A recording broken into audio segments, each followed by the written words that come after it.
Welcome to a new blog of genius story নতুন একটা ব্লগে তোমাদের সকলকে স্বাগত। তো ঠিক এভাবেই ঘুম থেকে উঠে তুড়ি মেরে বিছানাটা গুছিয়ে জানলা খুলে বাইরের পরিবেশ দেখতে দেখতে এবং নিজের পছন্দের একটা গান শুনতে শুনতে আমার দিনের সূচনা হয়। আজকে তোমাদের সাথে একটা বিষয় নিয়ে কথা বলবো।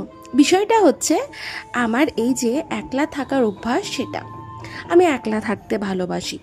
একলা থাকতে ভালোবাসি মানে এই নয় যে আমি কোনো বন্ধু বানাতে ভালোবাসি না বা কারোর সাথে থাকতে মানে এক বাড়িতে কারোর সাথে থাকতে পছন্দ করি না, তেমনটা নয়।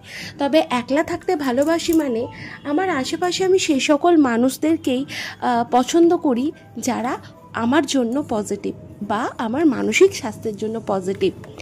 যে সকল ব্যক্তি আমার মানসিক স্বাস্থ্যের জন্য নেগেটিভ বা আমার আশেপাশে এক মুহূর্তের জন্য হলেও কোনো নেগেটিভ পরিস্থিতির সৃষ্টি করতে পারে, সে সকল ব্যক্তির থেকে আমি একটু দূরে থাকতেই ভালোবাসি।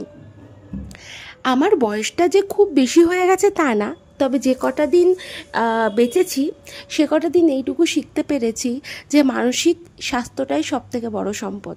পুরো স্বাস্থ্যটাই সম্পদ, কিন্তু মানসিক স্বাস্থ্যটাও অত্যন্ত গুরুত্বপূর্ণ। তাই যে সকল ব্যক্তি বা কাজ আমার মনটাকে ভালো রাখে আমি তাদেরকে অত্যন্ত পরিমাণে সম্মান করি। এবং আমার মনে হয় কোনো জিনিস যেটা হয়তো আমার মনের জন্য ভালো না, সেখানে সময় না নষ্ট করে বরং যেই জিনিসটা আমার মনের জন্য ভালো বা আমার করতে ভালো লাগে সেই জিনিসটা করলে আমার মনটা হয়তো ভালো থাকবে, আমিও ভালো থাকবো। দেখো, কথা বলতে বলতে তোমাদের সাথে আজকের লাঞ্চের মেনুটাও শেয়ার করে নিলাম। তার সাথে সাথে সন্ধ্যা হয়ে এসেছে। এই মুহূর্তটা আমার সারা দিনের মধ্যে সবথেকে শান্তির মুহূর্ত।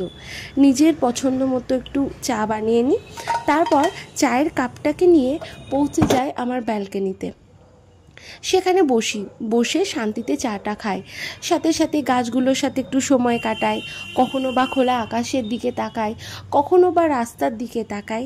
এভাবেই সন্ধ্যাটা আমার কাটে। আশা করি